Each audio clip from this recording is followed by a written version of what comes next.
Welcome! It's not Eternal Monday, but this is yet another Eternal Format video this week. Today and next Wednesday, we'll be featuring some Eternal Format bonus videos while we wait for the format to switch over to the new hotness. But today we'll be featuring a match between Banette and Vileplume and Blastoise Waterbox.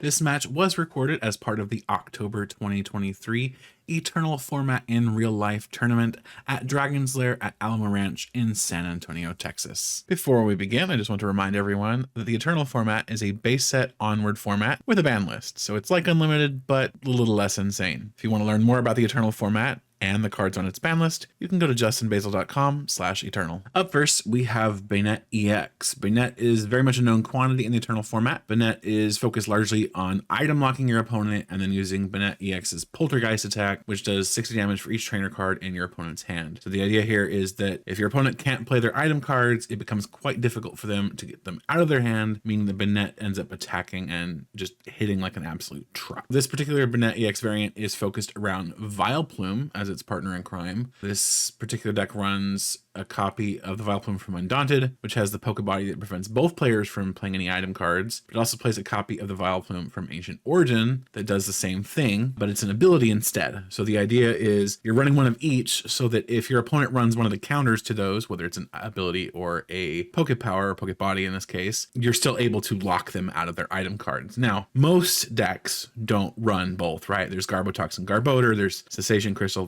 Those are really like the big counters to this kind of strategy. But most decks don't run both. Of course, Ultra Necrozma does, but Ultra Necrozma is a troll. Just keep that in mind. Most decks have one or neither. Since you have both Vileplumes in your deck, you generally have options. Now, in addition to the item locking Vileplume, the deck also runs a copy of the Vileplume from Burning Shadows, which has an ability that prevents your opponent's basic Pokemon from attacking. It's not shielding you from damage, it just makes them so they can't attack, which is pretty good, especially if you're going against a deck that basically only attacks with basic Pokemon, something like United Wings. It can end up being an auto-win strategy for you just to set up that Vileplume and nothing else in play, and then they can't do anything against you and you just win. Pretty interesting. United Wings is trying to counter this strategy with something like a Kilowattrel, but ultimately it's usually not enough because they have to actually find the Kilowattrel. It can be very difficult for them. You'll notice that this deck is very support heavy, and that is by design because obviously we're locking all the items down. We're not just locking our opponent out of item cards, we're locking ourselves out too. So we have a bunch of supporter cards that kind of help us out. Once we're item locked, we still need to be able to play the game. Whether that means getting our knocked out Pokemon back or getting energy into our hand or searching for Pokemon, we have options. For Pokemon search, we've got Jacques that lets us find 2 evolution Pokemon. So that could be a Vileplume or a Gloom or a Banette EX, Claydol, right? There's a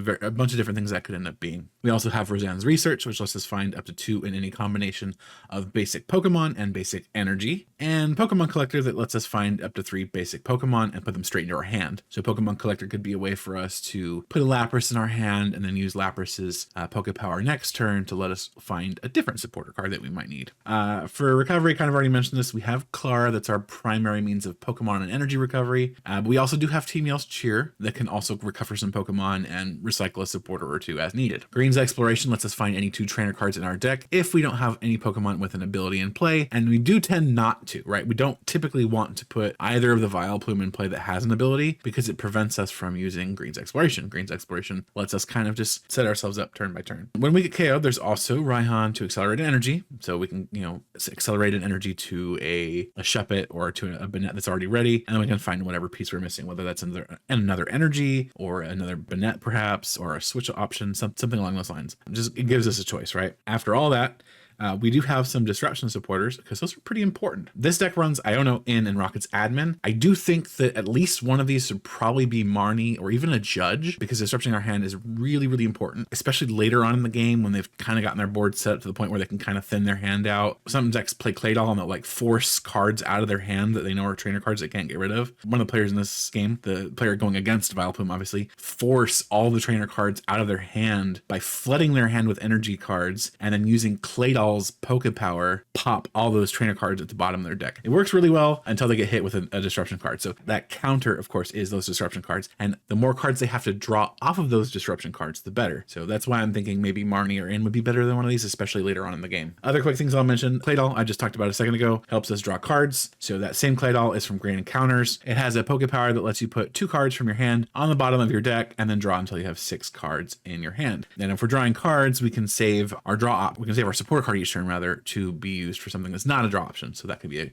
a Guzma or a recovery like Clara, for example. One last card I'll highlight real quick. Horror Psychic Energy puts 2 damage counters on the attacking Pokemon when our active Pokemon with Horror Psychic Energy attached to it is damaged by an opponent's attack. So that can sometimes help us kind of fix the math when we're not quite getting as many trainer cards in our opponent's hand as we want when we are using Poltergeist. Now that we've seen Banette EX and Vileplume, let's look at Blastoise Water Box. Blastoise Water Box is more or less what Chien-Pao EX might look if you set out to build it for the Eternal format specifically from scratch. This deck is heavily built for consistency. It really needs to be. It's got a 2/2 Claydol line in it, just like it's exactly the same Claydol we talked about in the Banette deck list, so I'm not going to go over that again. But this list runs the Blastoise evolution line instead of the Baxcalibur evolution line because it just has more variety in it. You have more options over your Squirtles, your Blastoise, even your Wartortle, where you have more choices. For example, this deck runs the Squirtle from Boundaries Crossed that gives it an inbuilt bench barrier, so it protects itself from bench damage. Super useful to have. For Pokemon Search, we run Irida, and she also helps us find an item card like Dive Ball, which lets us find any water type Pokemon in our deck. And then there's Brooklet Hill that helps us find any basic water or fighting type Pokemon and put that on our bench. For energy recovery, to make best use of Chien-Pao and its Hailblade attack, we have Superior Energy Retrieval, just like a standard. But we've also got Nessa, which if you're a newer player, think of it as a water version of the just released Tulip. You're putting up to 4 in any combination of basic water energy and any water Pokemon into your hand. Nessa gives Blastoise an option for recovery, even when you're under item lock, which can be super important, especially in this matchup. The last important cards that we're going to highlight real quick are the 2 Blastoise the deck runs. We've got Deluge Blastoise, which as you can probably guess is basically Baxcalibur.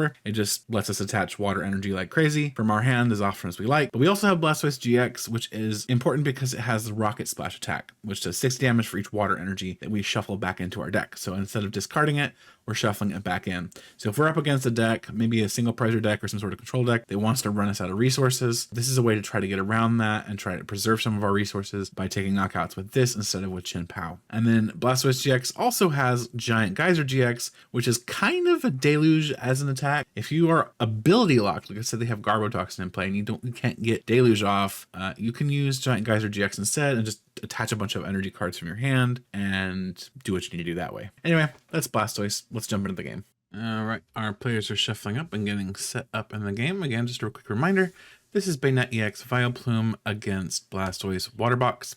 Blastoise Water Box is going to be on the right here. See a Shuppet start from our Banette player, throwing a Baltoy down and attaching energy to Shuppet. See a Fog Crystal. Getting an Oddish out of the deck. Got to prepare that Vileplume for this next turn. And immediately the other player attaches a Float Stone and uses Irida on their first turn. Getting a Computer Search. Playing that Computer Search, discarding a pair of cards in their hand. Not sure what card they got there, but I feel like they really need that Squirtle out now. They're going to use Chien-Pao's ability to grab a couple of energy from their deck to thin it out and use a Versus Seeker to preemptively get Irida back so they can still use it when they're item locked. They won't be able to use Versus Seeker once they're item locked. Green's Exploration comes down on the Banette player side. Probably finding a rare candy or perhaps some search cards. See a Luxury Ball on an Evolution Incense come down. Gonna find that Banette EX, and I have to mention the Vileplume. Yeah, I see the Vileplume floated up to the top there. Yep, Vileplume indeed going to be the card of choice. Banette immediately evolves on that active. I see the rare candy drop so that the Vileplume can evolve up from that Oddish. See a Floatstone on that Vileplume, and we're gonna see Everlasting Darkness. So just 30 damage and item lock on the Chien-Pao player's side. But they're already item locked by Vileplume. Irida and an energy attachment starting off that turn. Claydol already evolved up. We do see a Squirtle come down, but I really, really wanted to see a Squirtle last turn so they could evolve into Wartortle this turn with that Irida. Unfortunately, not going to be able to see a Blastoise early enough in this game. We are going to see a couple of energies discarded for Hail Blade, doing 120 damage to that Banette. See a Horror Psychic energy come down for Banette. That is going to allow them to use Poltergeist. And we see Pokemon Collector finding a Shuppet and a Baltoy, preparing to draw some cards. We see 3 trainer cards in the Chien-Pao player's hand for 180 damage. Not quite enough to knock out Chien-Pao. We do see yet another Irida on that side, though.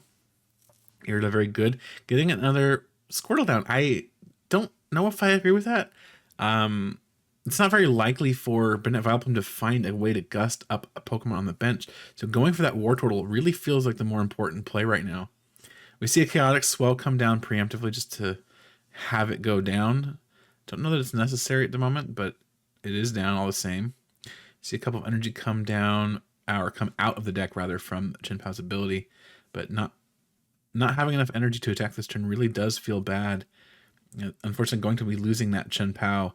A Claydol comes out now on the Banette player side, and we see a second Banette EX come down. We see a draw off of that first Claydol there, and an attachment on that benched Banette. I see an Artisan discarding the Chaotic Swell and another Oddish drop. A lot of Oddish on the Vileplume side here. But that is going to be a knockout from the Banette player. Chien-Pao going down and giving up 2 prize cards. I see Anessa fishing out the Chien-Pao and 3 water energy from the discard pile, bringing them back to that Blastoise player's hands. That Claydol in the active spot does have that float zone, can do the free retreat, or could theoretically be a sacrifice to give up to the Banette gods here. I'm going to choose to play that Claydol. Looks like they're trying to force the trainer cards out of their hand. They are basically all energy at the moment. We do see yet another use of Chien-Pao's ability, pulling 2 more water energy out of the deck. I think at this point, the Blastoise player is more or less just trying to bait the Poltergeist and then be like, haha, you can't get any damage. See another Cosmic Power, drawing a card off the top deck, Gloom, and Artisan comes down, and then we're going to see an N. Looks like the Banette player did not, in fact, bite the bait, and that was, in fact, all energy in that hand. There was nothing else. It was a terrible hand. But that N is going to force them to draw a new hand, and with 6 cards, that's going to be more damage for Banette. 1, 2, 3, and 4 by the look of it. Maybe not. Maybe not quite. I thought that was 4, but maybe it was just the 3. Wasn't knocked out, so probably not. We do see another Claydol usage there. Claydol, an MVP for both players in this game. Lots of energy off that draw there. We do see another attack off the Chien-Pao. Chien-Pao doing yet another 120 damage to the Banette. Still no Blastoise in play. It feels really bad for this matchup not having Blastoise out yet. I just really, really need that available. Seeing another Horror Psychic energy attachment on that Banette. Not entirely sure I agree with that, but I understand the recoil damage math. I still think I would have rather seen the other Banette get powered up. Oh, actually, it's already powered up, so maybe it's just a whatever at this point. Do you see the Poltergeist? Absolutely going to be a knockout this time. There's no doubting it. So Banette now down to 2 prize cards. Brooklet Hill comes down. Brooklet Hill very much like a very specific version of Artisan or Stormy Mountains for water and fighting type Pokemon. Finally have Blastoise down, but at this point, it's kind of too little too late. See an energy attachment to the benched Greninja, but they're going to need a lot more than just a single energy to do anything of use here. I see an energy attachment via Deluge to that Chien-Pao, and then we see the use of the ability for Chien-Pao pulling 2 more energy out. That is going to bring us to 4, which will definitely guarantee the knockout on the Banette, but that benched Banette is pretty much guaranteed to knock out the Chien-Pao at this point. There's just, it's not looking good for that hand on the Blastoise player's side. And that is going to be a KO, though. Good old 240 damage on top of a Banette that already has 240 damage on it. There is going to be a 40 damage recoil on the effect there. You see the placement of the damage counters there for that. Team Yell's Cheer, shuffling back an Iono, an N, and a Shuppet. At this point, I'm not sure they really need to do much else. They're kind of just bullying at this point. wasting time, I feel. I mean, okay, they don't know that their opponent has a handful of trainer cards, but like, you kind of know, I think, at this point. Your opponent's very clearly frustrated, and they have way too many trainer cards in their hand, and that's just going to be an instant knockout with Poltergeist. That's going to be it for that game. I hope you all enjoyed it. I know the Blastoise player was a little frustrated against Banette. It was just kind of locking him up and preventing him from doing pretty much anything he wanted to do. And then when he finally thought he had Banette in a bad spot, that disruption just really got him frustrated. I remember at one point watching back the VOD, he was basically just like, just end me already. It was a little sad. We all get a little frustrated sometimes, and sometimes we let that frustration come out when we're playing Pokemon. However, Eternal format is quite fun, even when you're playing against Banette most of the time. And if you want to join us, you can. If you happen to be in the San Antonio area on December 9th, you can join us at Dragon's Lair at Alamo Ranch at 11 a.m. for deck validation and at noon for the approximate start of round 1. Anyway, with that said, that's going to be it for today's video. I hope you all enjoyed, and I will see you in the next one.